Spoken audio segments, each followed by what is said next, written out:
আসসালামু আলাইকুম প্রিয় দর্শক, কেমন আছেন সবাই? আশা করি যে যেখান থেকে ভিডিওটি দেখছেন, কাছে অথবা দূরে, দেশ অথবা দেশের বাহির থেকে, আল্লাহর অশেষ রহমতে সবাই ভালো এবং সুস্থ আছেন। আমি তাসলিমা চলে আসলাম সৌদি আরব থেকে নতুন একটি ভিডিও নিয়ে আপনাদের মাঝে। আশা করি ভিডিওটি ভালো লাগবে আর পুরোটা ভিডিও জুড়েই আমার সাথে থাকবেন। শুরুতেই বলতে চাই, আমার যে সকল আপু এবং ভাইয়ারা আমার লাস্ট ভিডিওটি দেখেছেন, সুন্দর সুন্দর কমেন্ট করেছেন, তাদেরকে অসংখ্য ধন্যবাদ। এভাবেই ভালোবাসা দিয়ে আমার পাশে থাকবেন।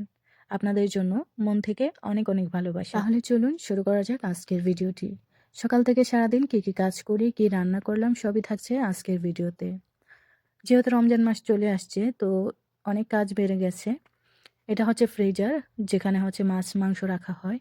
তো ফ্রিজারটা আমি পরিষ্কার করব, অনেক দিন হয়ে গেছে করি না। আর এটা হচ্ছে আম এত ঘন ঘন পরিষ্কার করতে হয় না, কারণ এত বেশি ময়লাও হয় না। আজকে ২ বছর পর আসলাম পরিষ্কার করতে। ২ বছর হয়ে গেছে পরিষ্কার করি না।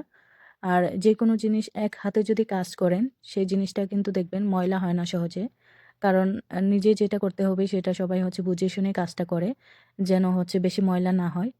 আর অল্প ময়লা হইলেই মানে আমি সাথে সাথে হচ্ছে মুছে নেই বা পরিষ্কার করে নেই। তার জন্য আমাকে হচ্ছে সবকিছু বের করে পরিষ্কার করতে হয় না ঘন ঘন। আমি হচ্ছে ২ বছর পর আজকে হচ্ছে সবকিছু বের করে পরিষ্কার করলাম। আর যেহেতু রোজা চলে আসছে, আস্ত খাসি আনা হবে। তো আস্ত খাসি আনলে রাখতে হবে, তার জন্য আমি সব পুরানো জিনিসপত্র ফেলে দিয়েছি। যেগুলো লাগবে সেগুলো রেখে বাকিগুলো ফেলে দিয়েছি। অনেক পুরানো জিনিস ছিল।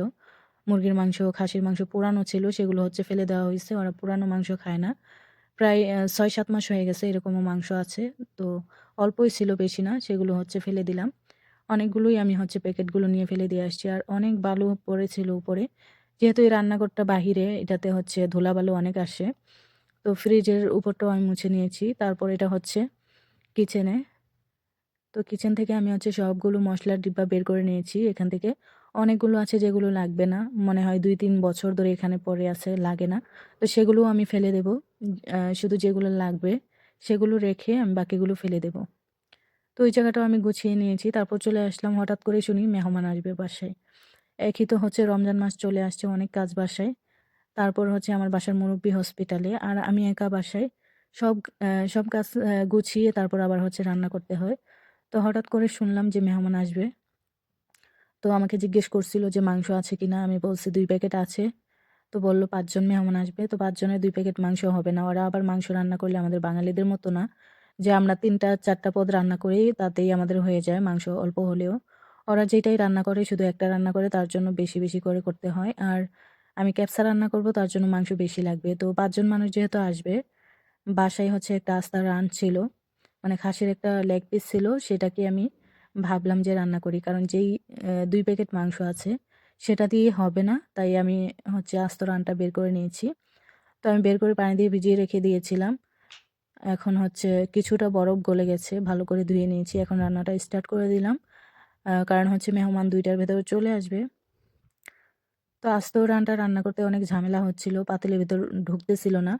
তো রানটা হচ্ছে আস্তই রাখতে হয়, যাতে রান্না করার পর বড় প্লেটের উপরে দিলে মানে দেখতে সুন্দর দেখা যায়। তো পাতিলে আটতেছিল না, তার জন্য আমার হচ্ছে একটু কাটা লাগছিল। তো কেটে পুরাটা আমি এভাবে ভেতরে ঢুকিয়ে দিয়েছি।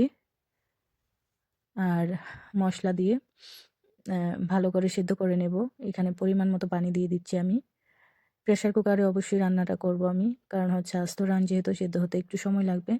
আর প্রেশার কুকারে হলে তাড়াতাড়ি হয়ে যায়। তো আমি ০.৫ ঘন্টা পর চলে আসলাম। রান্নাটা হয়ে গেছে, মাংস সিদ্ধ হয়ে গেছে একদম। এখন আমি চিন্তা করতেছি এটাকে উঠাবো কিভাবে? উঠাতে গেলে না হয় আবার মাংসগুলো খুলে যায় বা ছুটে যায়, তার জন্য টেনশনে আছি।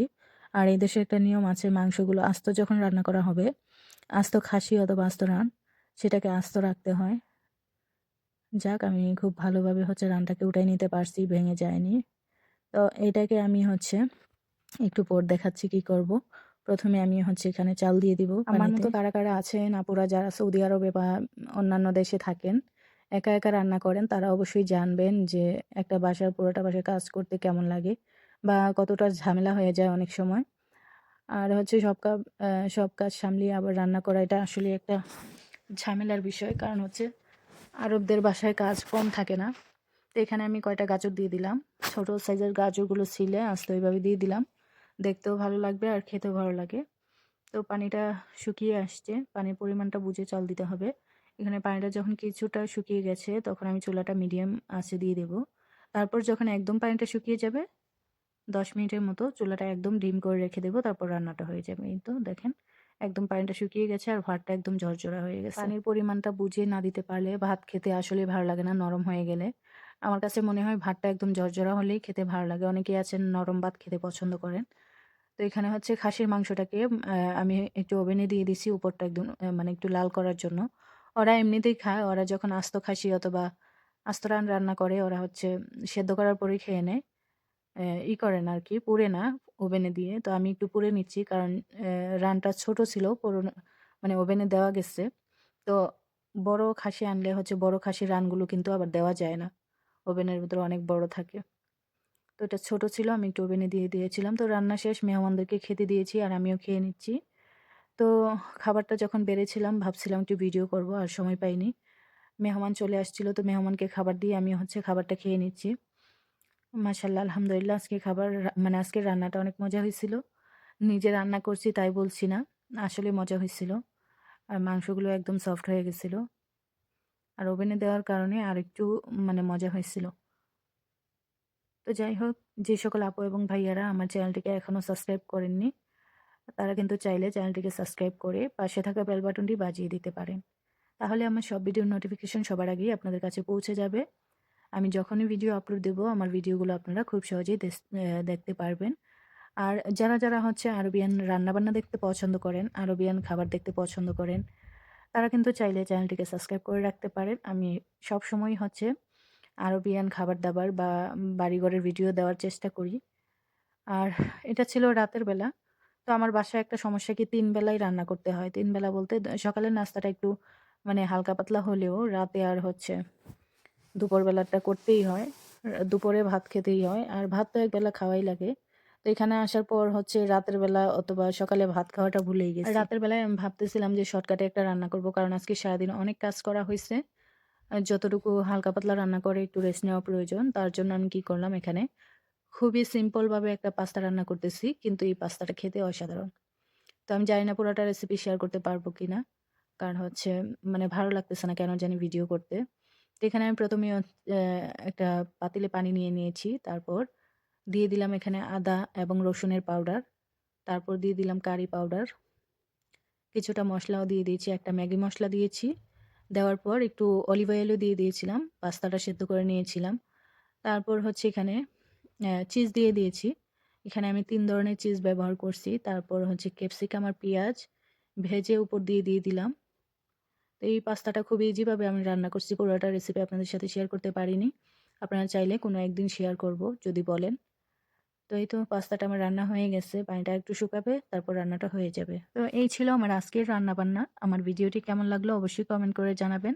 আর চ্যানেলটিকে সাবস্ক্রাইব করবেন। সবাই ভালো থাকবেন, সুস্থ থাকবেন। সবার জন্য অনেক ভালোবাসা। আল্লাহ হাফেজ।